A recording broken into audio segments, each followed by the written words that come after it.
Hello, today we have with us Sarah Clarke, a winning security blogger and the owner of Introspective consulting company. Did I pronounce your company's name correctly?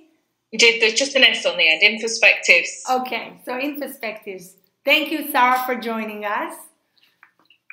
It's very nice to be here. Thank you for inviting me.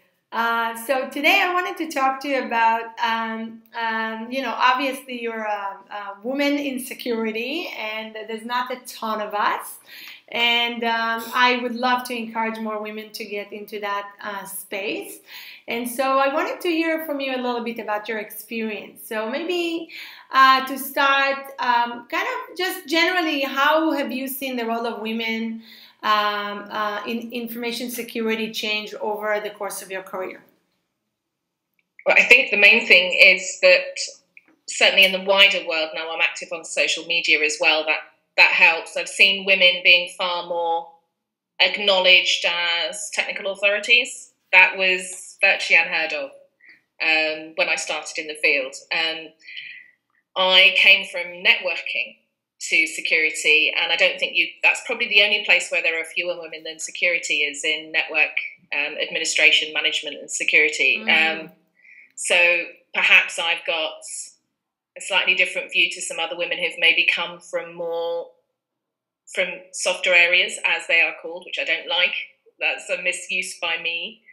The only women I've worked with in security before have been largely in support. There was quite a good representation in the support roles I was in. But as soon as you got closer to the servers and closer to the tin and closer to the security technical side, it all fell away. But it's building back up now. And I'm seeing women holding their own and being respected more, given a better hearing, I think. That's great. Do you feel, by the way, that in security compared to other technical markets, they have more or less kind of a level playing field or opportunity? I think it's directly comparable to IT, but we're about 10 years further behind in terms of the cycle. As things become more standardized, more repeatable, more of a commodity service, you seem to see that more rapid growth with women being involved. That innovation space that most disciplines within security are still in, I think, doesn't seem to favour women for some reason. I cannot think of a single capability reason why not. But if you track back to the deep and dark history of security, almost from electrical engineering to computer science through to security via IT, I think it's just the pipeline of people has been weighted with men for so long, and perhaps women are put off by the concentration of men. It becomes a self-fulfilling prophecy for a long time. Interesting. I don't know. I just read an interesting statistics that said that girls who go to girls' schools are actually 8 times more likely to go into engineering. But it's just an interesting, it is. Pointer. I have 2 daughters, so these things very much interest me. Yeah. So any anecdotes you care to share from the bad old days? It tended to be just an assumption that I wasn't technical. If I went to an assessment or an audit, I would usually go with 2 people because it's a lot easier to do an assessment or an piece of assurance work with someone to scribe, someone to listen, and someone to run a meeting. And I've had explicit, your PA can put her recording machine on if she wants, pointing to me.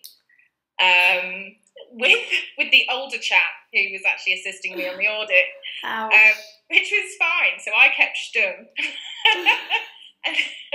And as soon as we hit a few questions where they went, "Oh, I'm not sure about that," then I went in for the kill because I hadn't got my own back. But generally, the worst thing that I've encountered was perhaps more symptomatic of culture at board level in businesses who have it wrong still, which was an away day for a company that wasn't ours. I was listening in to something that happened at another table, and late at night, when the bar was nearly closed, a game of shoot, shag or marry started. Director level male staff picking out the names of more or less senior female staff who worked in the company and addressing that question to the other men in the crowd. Wow. And one of the women they decided to pick on was still there with them. Ouch. And I was horribly disappointed, but not painfully surprised. I just have been lucky enough to work with people who wouldn't tolerate that. Yeah, that is bad all days. So any thoughts on how we kind of get to the next stage? Well, I have a very specific idea. I think we're very bad at actually talking about what our roles are in our trade. And there's a lot of work going on around capability assessment for people more generally, for finding out what people's natural capabilities and skills are. And I think we probably need to leverage some of the technophilia we have in the industry and use some of that behavioural assessment and skills assessment to go out to educational establishments and tell people what their innate skills suit them to within our field. I think that could be a really gender-neutral way of highlighting people with really great core skills that could lend themselves to work in this field. Positive discrimination has always made me feel really uncomfortable. I struggle with that intensely. But I think taking any semblance of gender and putting it on a very qualitative and quantitative assessment of skills that would match and showing people what they could do with those skills would be a good thing to do. Well, I'm proud to say at Purelist we have a woman VP of engineering and a woman QA manager, and we are constantly seeking to keep equality on the team. It's a race. It's very hard. But within security, I definitely would love to see more women founders in security. I'd love to see that. I mentor at an incubator called Mach 37, and I keep getting inquiries from founders, and I'm always hoping for a woman. So I can only hope.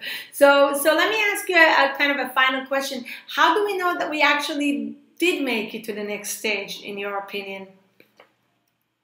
I think when most men in security find themselves sitting next to a woman who's doing the same role as them, or at least talking to them at networking events more often than not. That's the only thing. It's the numbers that are going to be the thing. And when it's not a surprise anymore, and when I don't get loads of calls despite being even a small fish in quite a big pond just for the fact of my gender, I'll know if I don't get the phone calls anymore for balancing the numbers, then there's more fish in the sea. That's great, and it's good to hear that there's so much more to it, even to this discussion than just the girls on the RSA show floor. Thank you so much for your insights and sharing with us how you feel about this. I hope to have many more women like you speaking proudly about women in security. Thank you, Liz. Thank you. Have a good evening. Okay, goodbye. Bye-bye.